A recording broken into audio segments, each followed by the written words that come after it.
ভাই বন্ধু সবাইকে অন্তরস্থল থেকে শুকরিয়া এবং মোবারকবাদ জ্ঞাপন করছি।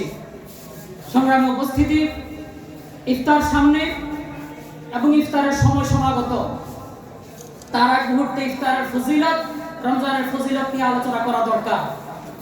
কিন্তু তার চেয়ে গুরুত্বপূর্ণ ব্যাপার হলো আমরা ঠিক যে সময়টাতে এসে উপনীত হয়েছি, যে সময়টা আমরা পার করছি, মুসলিম উম্মার জন্য পারস্পরিক বসে খোশ আলাপ করার মতো সময় এখনটি নয়। গত কিছুদিনের বাংলাদেশের সময়, প্রেক্ষাপট এবং বাস্তবতা বিশ্লেষণ করলে বোঝা যায় খুব বেশি আশ্চর্য হব না যদি কিছুদিন পরে আরএসএস এর সদস্যরা বাংলাদেশের পাড়া মহল্লায় ঘুরে ঘুরে মুসলমান চেক করে আর জয় শ্রীরাম না বলার কারণে তাদেরকে যদি হত্যা করার চেষ্টা করা হয়, তাহলে খুব বেশি আশ্চর্য হব না। যদি রয়ের, সিআইএর এবং মোসাদের এজেন্টরা বাংলাদেশের ব্যবসায়ীদের ধরে, বাংলাদেশের শিল্পপতিদের ধরে যদি বিভিন্ন সিন্ডিকেটকে আরো বেশি শক্তিশালী করবার জন্য, গরু বিক্রি না করার জন্য তাদেরকে যদি বাধ্য করে, তাহলে খুব বেশি আশ্চর্য হব না। এমন একটা সময় আমরা পার করছি, যার কারণে আমি দুঃখিত যে ইফতার সামনে রেখে ইফতারের সময় সমাগত হওয়া সত্ত্বেও ইফতারের ফজিলতকে আলোচনা করতে পারছি না। কোরআন কারীমের একটা আয়াত আমি তেলাওয়াত করেছি সূরা ইব্রাহিম থেকে। আল্লাহ রাব্বুল আলামিন বলেন, ওয়ালা তাহসাবান্নাল্লাহা গাফিলান আম্মা ইয়ামালুয যালিমুন। আপনি জালিমদের আচরণের ব্যাপারে আল্লাহ রাব্বুল আলামিনকে গাফিল মনে করবেন না। ইন্নামা ইউআখিরুহুম লিয়াউমিন তাশখাসু ফীহিল আবসার। আল্লাহ রাব্বুল আলামিন তো জালিমদেরকে সেই দিন পর্যন্ত তাদেরকে আল্লাহ রাব্বুল আলামিন সুযোগ দিচ্ছেন যেদিন তাদের চক্ষুগুলো বিস্ফারিত হয়ে থাকবে, যেদিন তারা আশ্চর্যান্বিত হয়ে থাকবে যে হে আশ্চর্য, যে কি দেখছি, আমাদের সামনে আযাব উপস্থিত, আমাদের সামনে আল্লাহ রাব্বুল আলামিনের নরক উপস্থিত, জাহান্নাম উপস্থিত। গত কিছুদিন আগে ঢাকা বিশ্ববিদ্যালয়ের আইনের শিক্ষার্থীরা তারা প্রোডাক্টিভ রমজান নামে তারা বিভিন্ন কর্মসূচি থ্রো করেছিল। ছাত্রলীগের গুন্ডারা, ছাত্রলীগের পান্ডারা সেখানে তাদেরকে আঘাত এনেছে। আবুল আহাবের হাতের মতো তাদের হাত ধ্বংস হওয়া উচিত। এরপর সারা দেশে প্রোডাক্টিভ রমজানের এই প্রেক্ষিতে গণ ইফতারের আয়োজনের কর্মসূচি চলছে। পার্শ্ববর্তী জেলা ফেনীতে ছাত্রলীগের সেই পাষণ্ডরা গণ ইফতারের আয়োজকদের উপর তারা সেখানেও হামলে পড়েছে।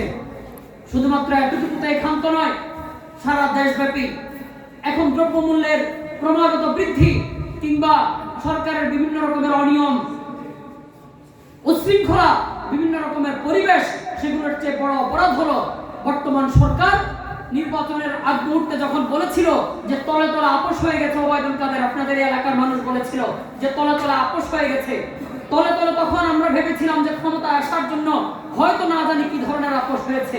কিন্তু এখন আমরা দেখতে পাচ্ছি যে মোদিজি জিন্দাবাদের আপোষ হয়েছে। মোদিজি জিন্দাবাদ বলে সিকিমের সেই লেন্দুক দর্জির মতো বাংলাদেশকে কড়ায় গন্ডায় খাতা কলমে লিখে দেওয়ার মতো সেই আপোষ তারা করে নিয়েছে। কিছুদিন পরে এমনটি হতে পারে যে বাংলাদেশ খাতা কলমে কিংবা কাগজে কলমে হয়তো শেখ হাসিনার সরকার বসে থাকবে পুতিনের মতো, আর বাংলাদেশ চালাবে মোদিজি জিন্দাবাদের লোকেরা। এমন অবস্থায় এসে ইসলামী আন্দোলন বাংলাদেশের নোয়াখালী জেলার আমরা যারা বাসিন্দা, ইসলামী আন্দোলন করিবা না করি, ছাত্র আন্দোলন, যুব আন্দোলন, শ্রমিক আন্দোলন করিবা না করি, সবচেয়ে গুরুত্বপূর্ণ ব্যাপার হলো আমি মুসলমান কিনা, আমি বাংলাদেশের নাগরিক কিনা, আমি একজন সজ্জন ব্যক্তি কিনা, আমি এই সত্যের পথের একজন, সত্যকে সাপোর্টকারী একজন ব্যক্তি কিনা। যদি তাই হয় তাহলে আমাকে প্রস্তুতি নিতে হবে, আমাকে প্রস্তুতি নিতে হবে। ওয়াইদু লাহুম মাসতাতাতুম মিন কুওয়া, কোরআনে কারিমে এসেছে যে আপনি প্রস্তুতি গ্রহণ করুন আপনার সামর্থ্য অনুযায়ী। মির রিবাতিল খাইল, আস্তাবলের ঘোড়া দিয়ে তুরহিবুনা বিহি আদুওয়াল্লাহি ওয়া আদুওয়াকুম, এমন প্রস্তুতি যে প্রস্তুতি দ্বারা আল্লাহ রাব্বুল আলামিনের শত্রু এবং নবীজির শত্রুদের পাল্টা মোকাবেলা করার মতো শক্তি এবং সামর্থ্য অর্জিত হয়। সুতরাং নোয়াখালীর বাসিন্দাদেরকে মজবুত প্রস্তুতির জন্য আমি আহ্বান করছি। আমাদের প্রস্তুতি নৈতিক প্রস্তুতি হবে, আমাদের প্রস্তুতি আত্মিক প্রস্তুতি হবে, আমাদের প্রস্তুতি আর্থিক প্রস্তুতি হবে, আমাদের প্রস্তুতি সামগ্রিক সাংগঠনিক প্রস্তুতি হতে হবে। আল্লাহ রাব্বুল আলামিন কোরআনে কারিমে বলছেন, কুনতুম খায়রা, একটু প্লিজ, কুনতুম খায়রা উম্মাহ উখরিজাত লিন-নাস তা'মুরুনা বিল মা'রুফ ওয়া তানহাউনা আনিল মুনকার। তোমরা শ্রেষ্ঠ জাতি, তোমাদেরকে মানুষের কল্যাণের জন্য সৃষ্টি করা হয়েছে। আমর বিল মা'রুফ করবে, নাহি আনিল মুনকার করবে, মানুষের কল্যাণের জন্য যে আল্লাহ রাব্বুল আলামিন সৃষ্টি করেছেন, কল্যাণের এই দায়িত্ব হলো আমর বিল মারুফ করা, নাহি আনিল মুনকার করা। আমর বিল মারুফ নাহি আনিল মুনকার ততক্ষণ পর্যন্ত করতে থাকতে হবে যতক্ষণ পর্যন্ত আমর বিল মারুফ এবং নাহি আনিল মুনকার করলে আল্লাহ রাব্বুল আলামিনের সেই ওয়াদা বাস্তবায়ন হয়, জাল্লাযীনা ইম্মাক্কানাহুম ফিল আরদ আকামুস সালাহ ওয়া আতাউজ যাকাহ ওয়া আমারু বিল মারুফ ওয়া নাহাউ আনিল মুনকার। আল্লাহ রাব্বুল আলামিন যদি তাদেরকে জমিনে শাসন কর্তৃত্ব দান করেন, তাহলে তারা নামাজ কায়েম করে, যাকাত কায়েম করে, আমর বিল মারুফ করে এবং নাহি আনিল মুনকার করে। আমর বিল মারুফ এবং নাহি আনিল মুনকারের দুইটা ধাপ আছে। একটা ধাপ হলো আপনি ব্যক্তিগত জীবনে আমর বিল মারুফ নাহি আনিল মুনকার করবেন, আপনার জন্য এটা সহজ। আপনি আপনার পরিবারে আমর বিল মারুফ নাহি আনিল মুনকার করবেন, আপনার জন্য এটা সহজ। কিন্তু আপনি আপনার সমাজে যখন আমর বিল মারুফ এবং নাহি আনিল মুনকার করতে যাবেন, তখন সামাজিক সক্ষমতার প্রয়োজন আছে। এই সামাজিক সক্ষমতা সৃষ্টির জন্য সংগঠনের প্রয়োজন। আপনি যখন সমাজ ছাড়িয়ে আমর বিল মারুফ এবং নাহি আনিল মুনকারের ইমানি দায়িত্ব সমাজের গুরুত্বপূর্ণ পর্যায়ে প্রতিটি সেক্টরে এবং দেশীয় পর্যায়ে বাস্তবায়ন করতে যাবেন, তখন আপনার এই দেশের উপর আপনার কর্তৃত্বের প্রয়োজন আছে।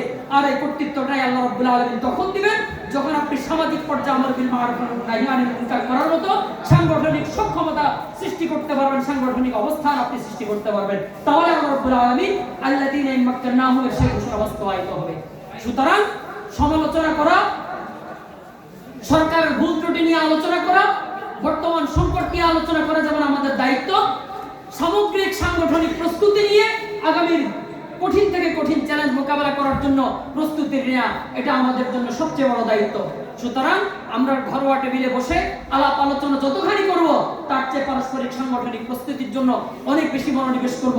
তাহলে আজকের ইফতার মাহফিলও সফল হবে, আমাদের সাংগঠনিক প্রত্যেকটা তৎপরতাও সফল হবে। আল্লাহ রাব্বুল আলামিন আমাদেরকে ওয়াদা মোতাবেক আল্লাহ রাব্বুল আলামিন জমিনে শাসন কর্তৃত্ব দান করবেন। ওয়া আলাইনা ইল্লাল বালাগ। আসসালামু আলাইকুম ওয়া রাহমাতুল্লাহ।